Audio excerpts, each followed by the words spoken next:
يا رجلي من الساعة 6 واقف على رجلي. الله لا يوفقك يا ياسمين، مدفوسة نايمة لا إحساس ولا ضمير. إحساس وضمير ما فيك يا بنتي يا ياسمين. خليني أحكي مع أختي محمد.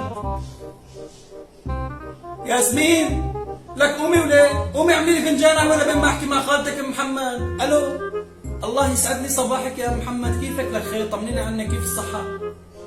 والله نحن منيحين، والله من الساعة 6 الصبح وانا عم بفري وبنظف بهالبيت وبحوس وبجلي، وبنتي ياسمين مدفوسة الله يعدلني اياها، جننتني لك خيط والله جننتني، كرهتني حياتي، لك طلع على لساني شعر وانا قال لك يا بنتي يا حبيبتي مطبخك لازم يكون نظيف، لك الكاسات لازم تكون نظاف، تخيلي لك خيط، تخيلي بتجيب لي الكاسة لك عليها من برا خريطة الجمهورية العربية السورية، وبقلب الكاسة في سمك بوري، تخيلي يعني، والله طلع على لساني شعر وانا قال لك اوف لخيت، والله انا من الساعة 6 فايق عم بفري فري بهالبيت، تنظيف وحوسه وما عرفت شغله وما اشتغلت وعلقت على الطبخة كمان، وهلا عم بفيقها تعمل لي فنجان قهوة للساعة مدفوسة ونايمة، ان شاء الله ما بتفي، ان شاء الله ما بتفي عم بقول لك، الله عليك يا محمد، بنتك رنا ايمت فايت؟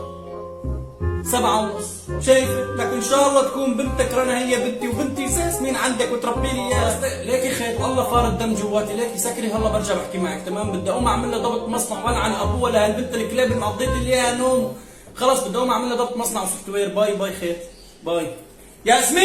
ياسمين والله جاي فشخلي كله فيكي، لكن بنت اختي محمد رنا تكون شغيله وشطوره اكثر منك، والله لا اطلع بدي اروح ارتاحي لبنيان بنت الكلاب.